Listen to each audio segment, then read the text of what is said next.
Nós voltamos trocando ideias e você que já está nos acompanhando desde o começo de setembro, tem muito claro que nós estamos com esta série de programas tratando sobre ser cristão nos nossos tempos. Quais são os desafios de ser cristão nos nossos tempos? Quais são as dificuldades? Quais são as vantagens? Quais são as desvantagens? Quais são as nossas obrigações? Quais são as nossas escolhas? O que o cristão está vivendo nos nossos tempos? E hoje o nosso tema é casais de segunda união e nulidade matrimonial. Eu tenho tantos exemplos de pessoas que vivem essa realidade e que muitas vezes, com graça de Deus, e deve ser assim mesmo, são inseridas nas suas comunidades paroquiais, estão inseridas nas pastorais, estão inseridas em várias realidades eclesiais. E por outro lado, infelizmente, nós temos casos de pessoas que, por estar nesta situação, se sentem excluídas. Meu filho, minha filha, a igreja não exclui os seus filhos. Existe aí sim uma situação irregular, uma situação que você pode e deve buscar junto à sua paróquia, com o seu pároco, para que ele possa te direcionar para o tribunal eclesiástico da sua diocese ou que a sua diocese pertence, para ali você começar a dar os passos, como o cônego disse no primeiro bloco, neste processo que está muitas vezes impedindo que você participe da comunhão da igreja de uma maneira plena. Então, você pode dar esses passos. Procure o seu pároco, fale com ele da sua situação, ele vai te direcionar para o tribunal eclesiástico e ali começar todo este processo matrimonial. Matrimonial não, todo esse processo de nulidade do seu matrimônio. Mas o cônego quer completar algo, cônego, que você trazia no primeiro bloco e você quer completar à vontade. Prazos de processos são coisas complicadas. Por exemplo, estava conversando com um juiz de um outro tribunal, perguntou quantos processos entraram no seu tribunal. No ano passado foi 180. No nosso entrou 5. Entraram 5. Muda, né? Quem tem que fazer 5 processos é um prazo, fazer 180 é outro. Também depende do número de pessoas que tem. Tem tribunais que têm mais pessoas, tem tribunais que têm menos. E também depende de cada processo, porque uma coisa quando vem, por exemplo, com os endereços certinhos. A gente chama a pessoa comparece. Mas a gente marca, a pessoa não pode vir aquele dia, mas quer vir. Então, tem agenda. Então, às vezes acontece esses atropelos. E também, às vezes, o Papa agora facilitou, porque ele colocou os processos mais simples, quando a nulidade é mais clara, aparece melhor. Tem casos que não está claro, o juiz não tem claro. E ele tenta descobrir mais coisas, tenta descobrir mais provas, tenta avançar o processo, justamente para evitar uma resposta negativa. Sim. Que tem assim, um certo faro que tem motivo, mas não está aparecendo. Então, pesquisa mais, leva mais tempo. Então, às vezes acontecem situações que são rápidas. Um processo documental, por exemplo, que comprovou aí que o padre não podia celebrar aquele casamento, ou que as partes tinham parentesco, ou um deles não era batizado, sei lá, isso se resolve em um brevíssimo tempo. Agora, um processo que uma parte fala uma coisa, outra fala outra, testemunha de um lado fala uma coisa, testemunha de outro lado falam outra, e parecem que estão tratando de casamentos diferentes.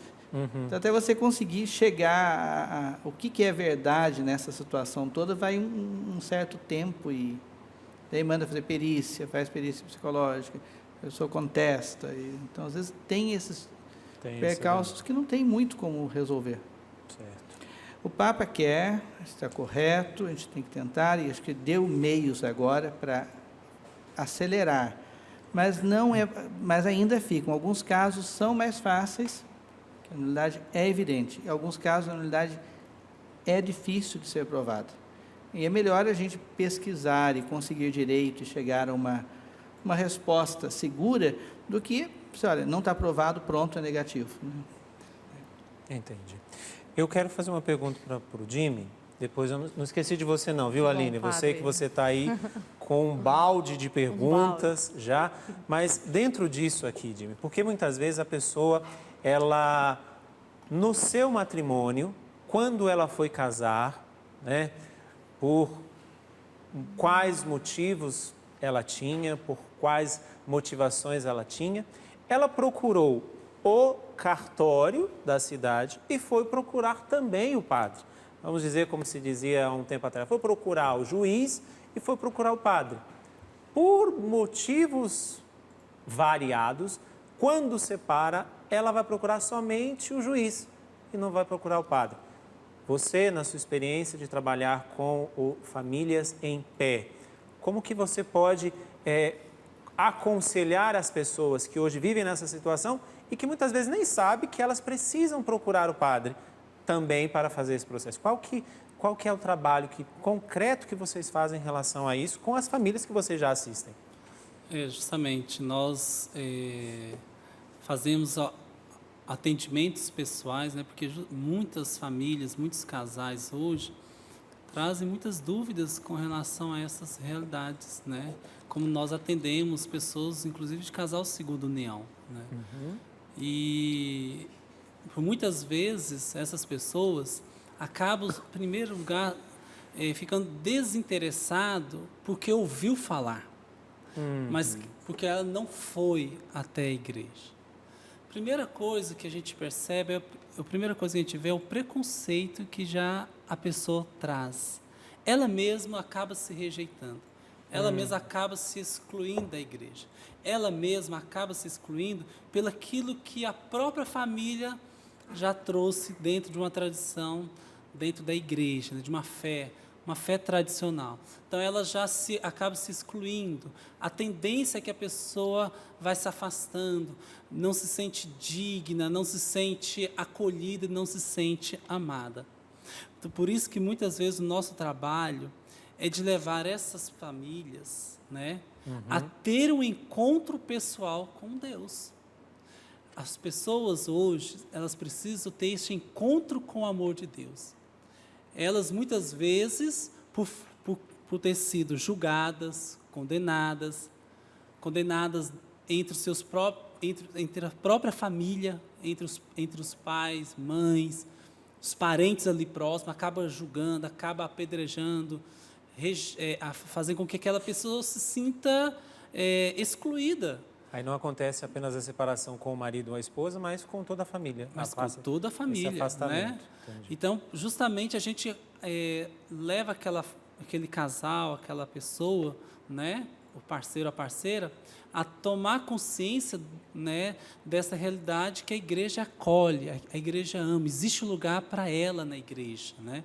Mas nós levamos essa família, buscamos levar ela a viver essa experiência do amor de Deus, de ela realmente se sentir amada, querida, né? Jesus, né, ele diz lá no Evangelho de São Mateus, quando os fariseus interrogavam, por que você come com os pecadores, com os cobradores de impostos, né, com as mulheres que naquela época eram consideradas pecadoras? Jesus dizia, eu não vim para os sãos, mas eu vim para os doentes. Então Jesus, ele veio para os doentes, para aqueles que precisam de salvação.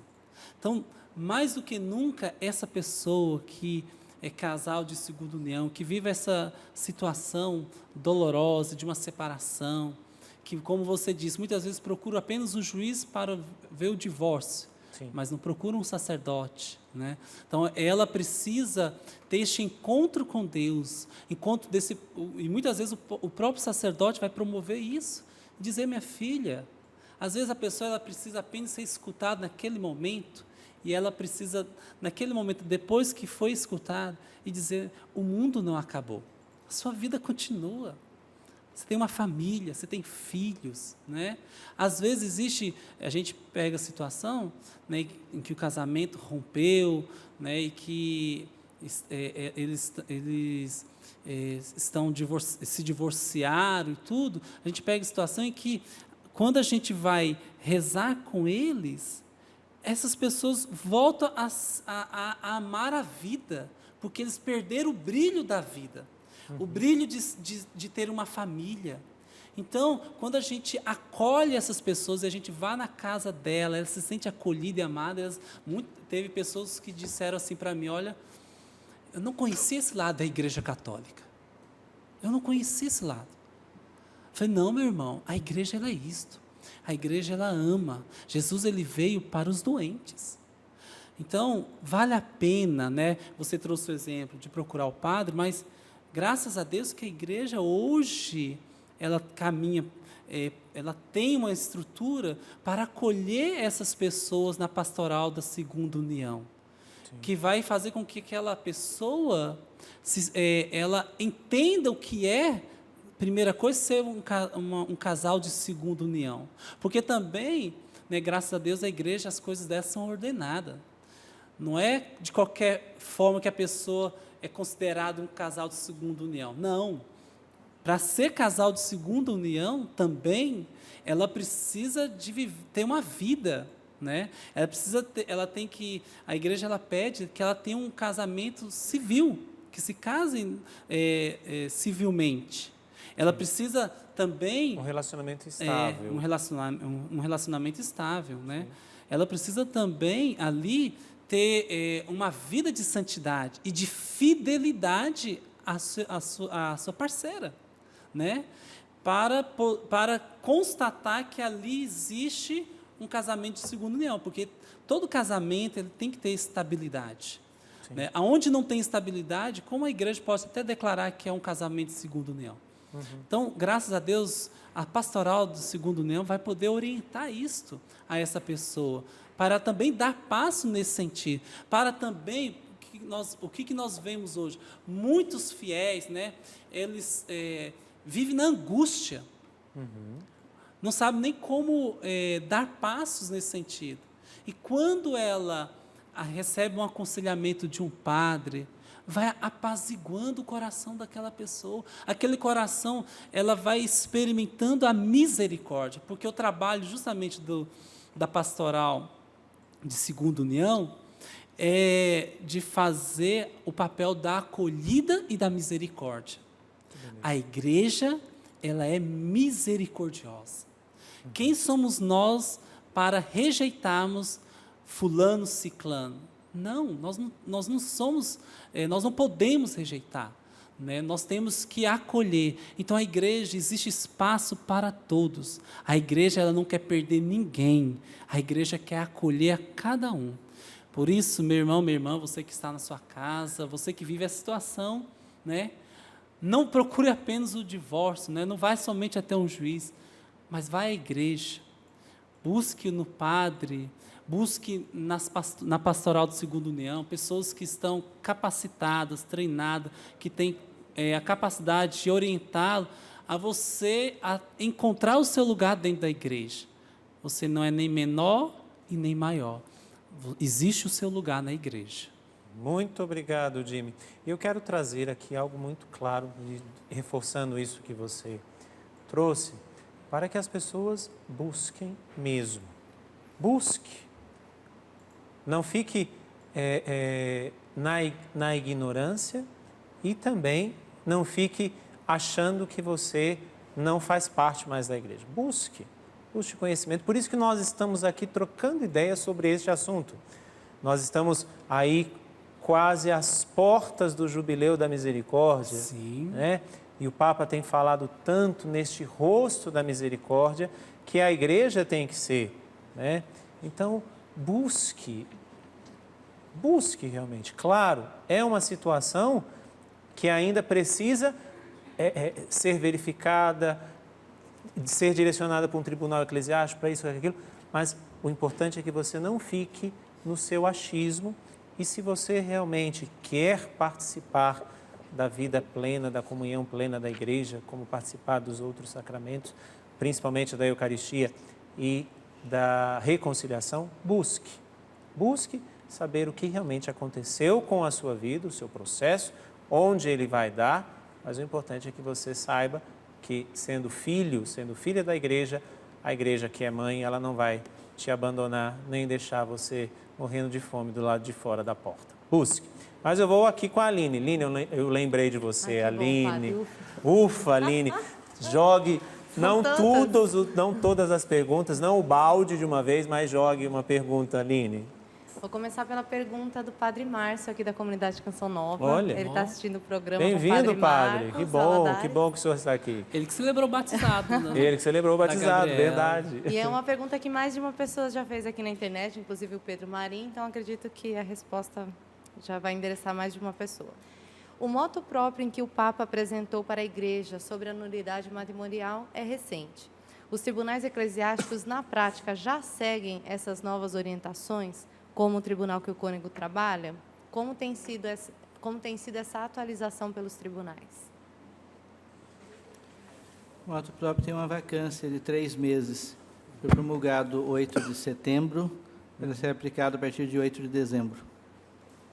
A questão da sentença dupla conforme, por exemplo, elas só servem para sentenças publicadas após 8 de dezembro.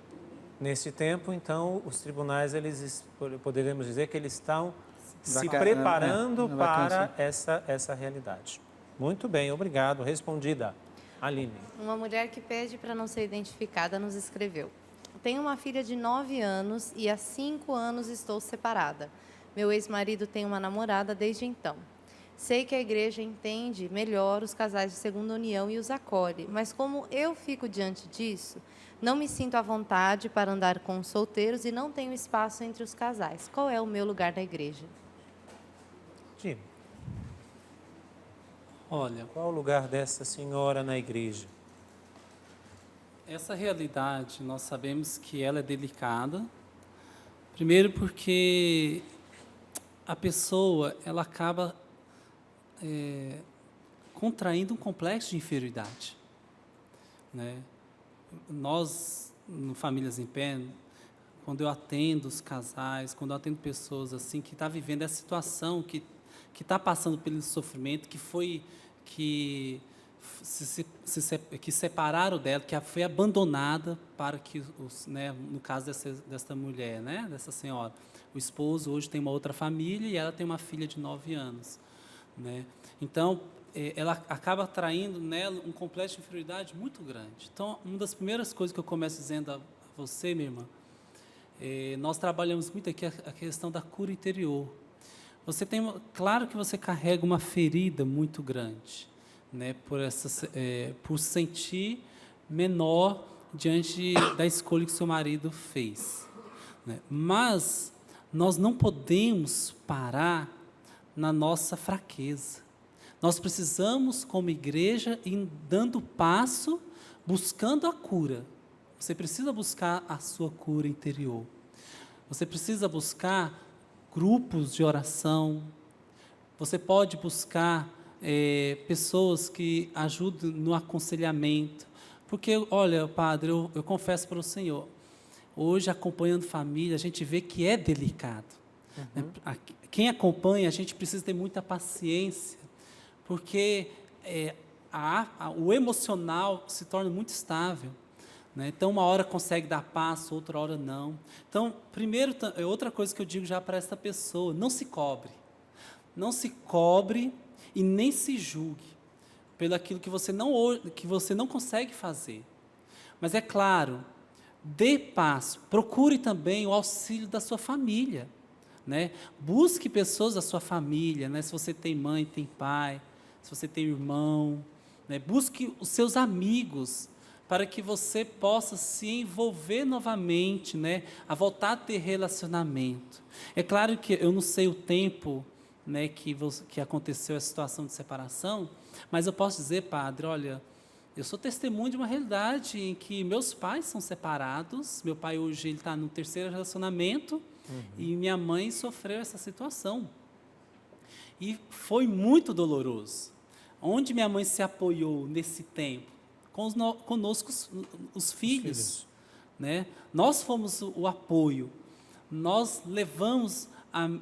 A gente ajudou a minha mãe a voltar para a igreja, não porque ela desistiu da igreja, mas porque emocionalmente se abalou, né? Dizem os psicólogos que uma das feridas muito grande é a traição. Como é difícil, ou como é difícil ser abandonado, porque a pessoa acaba se sentindo rejeitada, se sentindo a menor.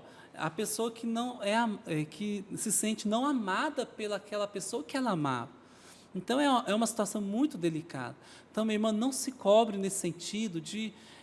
vai dando passos pequenos, vai respeitando também toda essa carga que você traz afetiva em que foi abalado. Né? Então, com a minha mãe, né, a gente trabalhou, teve que ter paciência, fomos ajudando ela, sair, levando ela para a igreja, tirando ela do isolamento. Graças a Deus, olha, isso já tem o quê? 20 anos. Tem 20 anos. Minha mãe hoje serve, nesse tempo, ela serve a igreja, ela se entrosou, eu posso dizer aquilo que o Papa Francisco ele trouxe na Evangelii Gaudium, que eu achei muito interessante. Muitas vezes a gente quer nos refugiar, queremos nos esconder. Não queira se esconder, queira se doar. Quando nós nos doamos, nós vamos vencendo os nossos limites. Porque tem muita gente, minha irmã, que precisa da sua ajuda. E você pode dizer, nossa, mas eu não tenho condições de ajudar. Não, Deus vai te dando a graça. Se doe, se lance, dê o passo de ir de encontro ao outro.